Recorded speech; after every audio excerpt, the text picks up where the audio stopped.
حضرت خالد بن ولید رضی اللہ تعالیٰ عنہ 13,000 مسلمان اور صحابہ کرام کا لشکر لے کر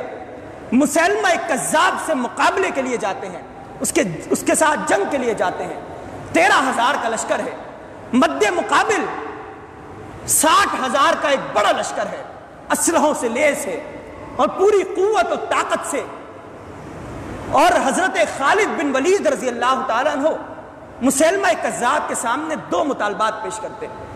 یعنی دیگر تمام غزوات میں صحابہ کرام نے 3 مطالبات کفار کے سامنے رکھے، اور ان مطالبات میں یہ بات تھی کہ اللہ کو نہیں مانتے، نبی کریم صلی اللہ علیہ وسلم کی رسالت کو نہیں مانتے تو چلو ٹیکس دو اور جزیہ دے کر ہماری ماتحتی اختیار کرو۔ یعنی ایک مفاہمت کا اور سمجھوتے کا راستہ صحابہ کرام نے اختیار کیا، لیکن جب عقیدہ ختم نبوت کی تحفظ کی باری آئی تو حضرت خالد بن ولید رضی اللہ تعالیٰ عنہ نے صرف 2 مطالبات پیش کیے۔ پہلا مطالبہ کہ نبی کریم صلی اللہ علیہ وسلم کی آخری اور ختم نبوت کو تسلیم کرو، اگر تم اس کو تسلیم نہیں کرتے تو آؤ اور جنگ کے لیے اور لڑائی کے لیے تیار ہو جاؤ۔ مسیلمہ کذاب نے اسے تسلیم نہیں کیا، اور پھر روایات میں آتا ہے کہ بڑی زبردست جنگ اور بڑا زبردست غزوہ ہوا، اور نبی اکرم صلی اللہ علیہ وسلم کے دور میں جتنے بھی غزوات ہوئے ان تمام غزوات میں جتنے مسلمان شہید ہوئے اور جتنے کفار مقتول ہوئے، اگر آپ ان کی تعداد کو اکٹھا کریں تو بمشکل 1000 تک تعداد پہنچتی ہے۔ لیکن یہ جو جنگ یمامہ ہے، مسیلمہ کذاب سے جو مقابلہ ہے، اس جنگ کے اندر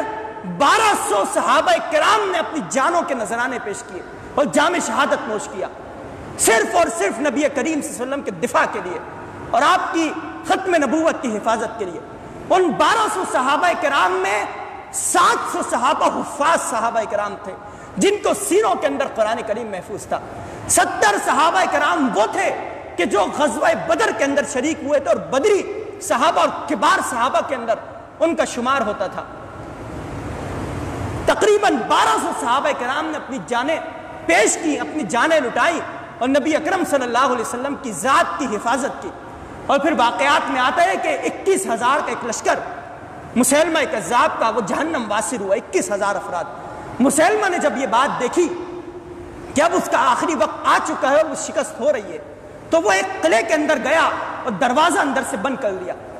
اور قلعہ اس قدر مضبوط تھا، اس کی اونچی اونچی دیواریں تھیں۔ تو ایک صحابی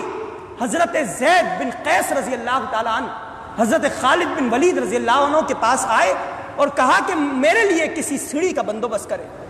میں اس سیڑھی کے ذریعے دیوار پھلانگ کر اندر جاؤں گا اور دروازہ کھولوں گا تاکہ اسلام کا لشکر وہ اندر داخل ہو جائے۔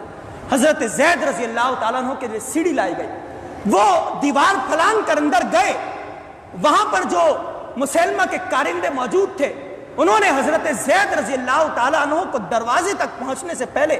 اس قدر زخمی کیا کہ ان کا ایک ہاتھ وہ کندھے سے جدا ہو گیا۔ اس کے باوجود بھی انہوں نے دروازہ کھولا اور لشکر اسلام نعرہ تکبیر بلند کرتے ہوئے وہ اس قلعے کے اندر داخل ہوا اور مسیلمہ کا خاتمہ کیا گیا۔ یعنی 1200 صحابہ کرام نے نبی کریم صلی اللہ علیہ وسلم کے دفاع میں اپنی جانوں کے نذرانے پیش کیے۔ اس کے بعد یہ تاریخ آگے بڑھتی ہے، بڑے بڑے جھوٹے نبوت کے دعوے دار آتے ہیں۔